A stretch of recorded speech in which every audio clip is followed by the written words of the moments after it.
Have you ever stopped to wonder if the Lakers front office might have just gambled away our future? For a quick fix, could a single trade really flip everything upside down for the purple and gold? What if the very move meant to make us stronger ends up leaving us weaker next season? Welcome back to Lakers News Fan Report, where we serve you the hottest takes straight from the heart of Laker Nation. Smash that like button, subscribe to Lakers News Fan Report, and turn on notifications so you never miss an update because today we're diving into a blockbuster deal that's got every fan buzzing.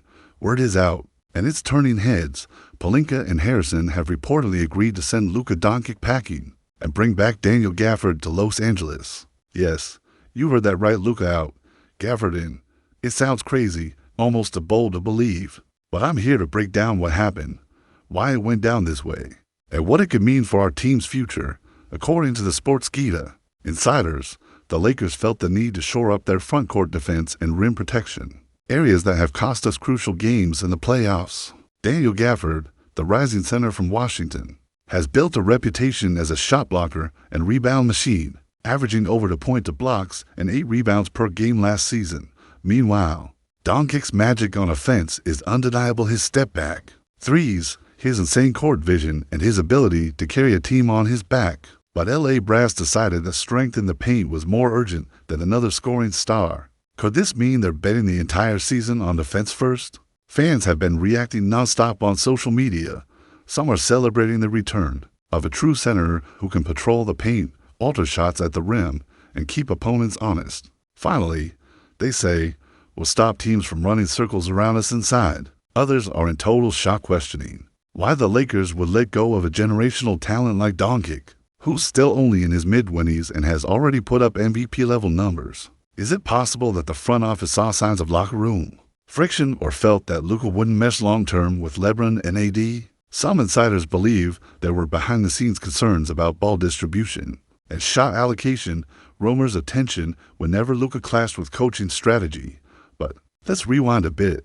This deal reportedly went down just after the playoffs ended, when Los Angeles fell short in the second round yet again. The front office did a hard reset, deciding that improving our interior defense was the fastest path to a ring. They shopped Doncic's talented left hand for Gafford's high-flying right swat. The Dallas front office was said to be comfortable with shipping him out in exchange for role players, draft picks, and cap flexibility. In return, LA gave up some young wings and a future first-round pick, a steep price, to be sure. But they felt Gafford's presence would elevate the team's defensive ceiling immediately. Could this mean the Lakers are prioritizing stops over buckets next season? It sure looks like it. Imagine a lineup where LeBron James handles point forward duties, Anthony Davis anchors the mid-range and board work, and Gafford patrols the paint to scare away any drive. If the Lakers can hold opponents to under 100 points per game, their offense even without a Luka-level creator could be enough to grind out wins in the finals. Fans are wondering if this could be the beginning of a new era, a defense-first powerhouse that echoes the great championship teams of the past. Of course, there are risks. Trading away a guard who averaged 27 points, 9 assists, and 8 rebounds per game means we lose half our offense overnight. No more down-to-the-wire step-back threes or no-look alley-oops. To Rui Hachimura, do we have enough scoring punch with LeBron, AD, and the supporting cast? Could relying on guys like Austin Reaves, D'Angelo Russell, and a hot-shooting Malik Beasley fill the gap? Some believe this is a gamble that might backfire if our bench can't sustain the scoring load when the stars need rest. Others argue that open looks will come easier when defenses stack the paint, giving wings and guards room to shine. Then there's the chemistry question. Rampaging from one superstar-driven offense to another defensive-minded unit requires a major shift in mentality.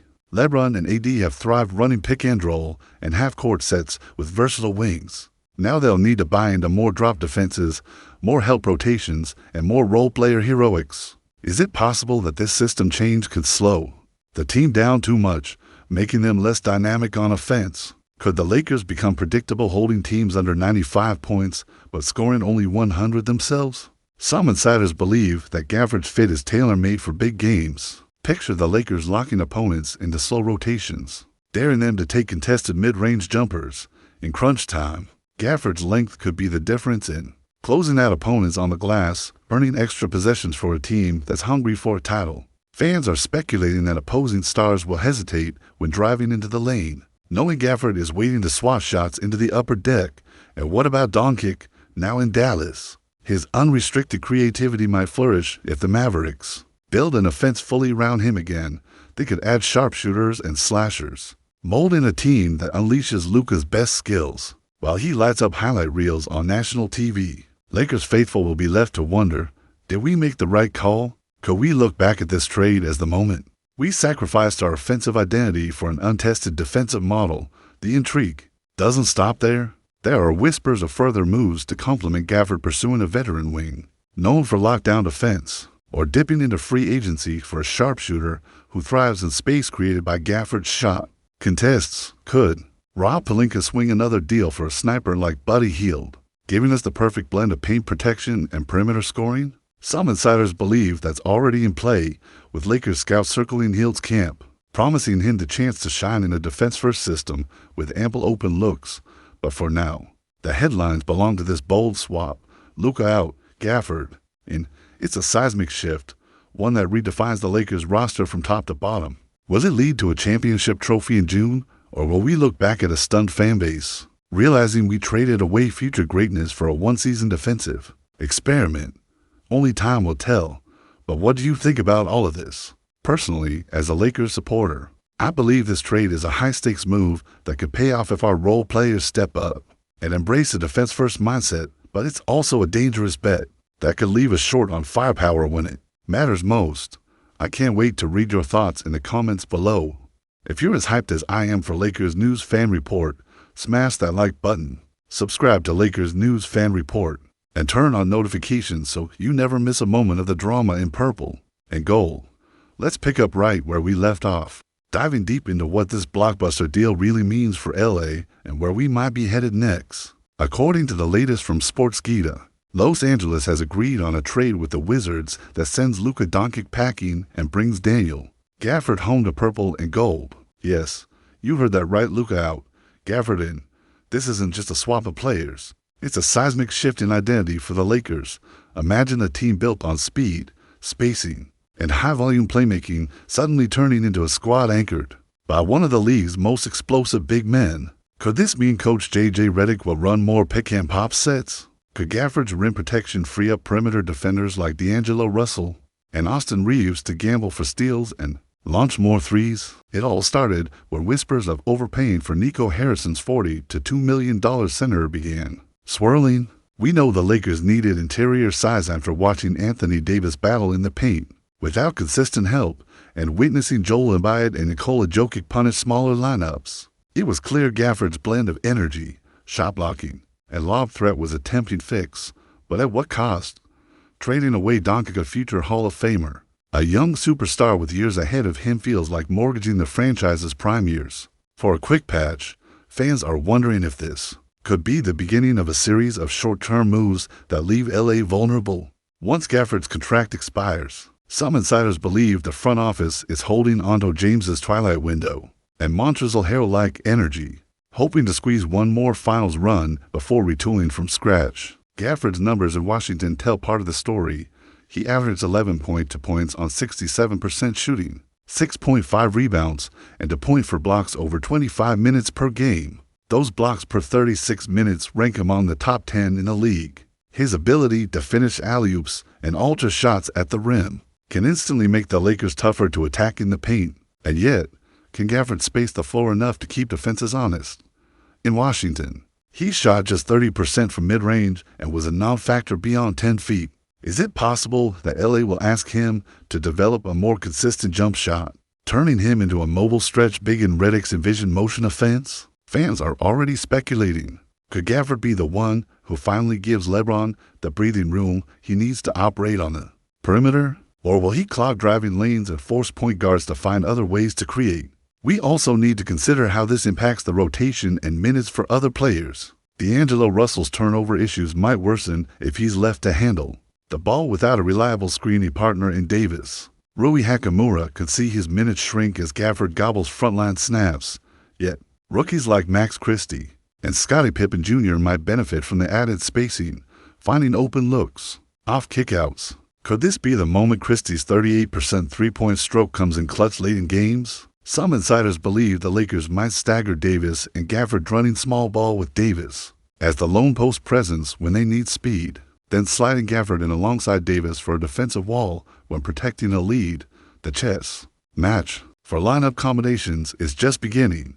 On the flip side, the conference now looks at the Lakers through a new lens. Teams like Denver and Phoenix have to recalibrate their scouting reports. How do you prepare for a Lakers team that can switch at the perimeter, then revert to a bruising two-man frontcourt featuring Davis and Gafford?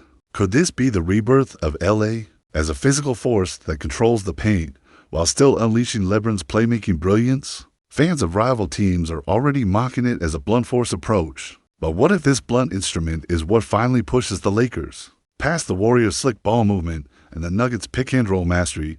Meanwhile, on social media, supporters and critics alike have voiced strong opinions. Magic Johnson reportedly responded on Twitter, saying, "This is a bold move, but only time will tell if size beats skill. Let's see if Gafford can guard Jokic," veteran columnist Ramona Shelburne tweeted. "Sending Luka elsewhere marks the end of an era. Are the Lakers ready to build around Gafford and Davis, or will they regret letting a generational talent walk?" Meanwhile, die-hard Lakers fans took to message boards asking, was this trade a necessary risk to fix defense or a panic reaction to big game losses? It's clear that the conversation outside the locker room is as heated as what's likely going on inside. Looking ahead, the real test will come when Gafford steps onto the court with his new teammates. For the first time, can the Lakers maintain their trademark pace, averaging 105 possessions per game while anchoring the defense? With a traditional center, could we see a lineup where Lebron initiates from the high post, with Davis backing up, Gafford sliding to the roll man, and shooters flanking on the wings? The possibilities are endless and intriguing, but they rest on the chemistry between players who have never shared a court together. Some insiders believe that the first month of the season will be a rocky adjustment, while others argue that Gafford's high motor and defensive instincts will translate immediately, giving LA a distinct personality different from the last few seasons. Then there's the question of the playoff picture. This trade signals that the Lakers are desperate to stand toe-to-toe with the West's toughest frontcourts. Montana talk suggests that Gafford's addition could tip the scales in a potential first-round series against Minnesota or Memphis, where size and physicality often dominate. Could this be the edge that helps LA avoid another embarrassing early exit? Or will the loss of Doncic's late-game heroics leave the Lakers without a closer when the games get tight in May? Finally, let's not overlook the impact on the culture. A team built around a clear superstar hierarch of Lebron, Davis, then others is different from one that balances to big men in the front court. Will younger players buy into this shift? Will they feel motivated by the prospect of defending the paint with Gafford and learning from the masters? Or will they see it as a step backward from the electrifying guard play that once defined the Lakers? Some fans believe that adding grit and toughness was overdue, while others lament that the Lakers are trading excitement for stifling force. Now, as the dust settles on this blockbuster swap, what do you believe will define LA's destiny, embracing a new physical identity or sticking to the free-flowing style that once captivated the league? Personally, as a die-hard Lakers supporter, I believe this move shows a willingness to adapt and fight through every paint battle, but I worry about losing the spark that comes from dynamic guard play. I can't wait to read your thoughts in the comments below.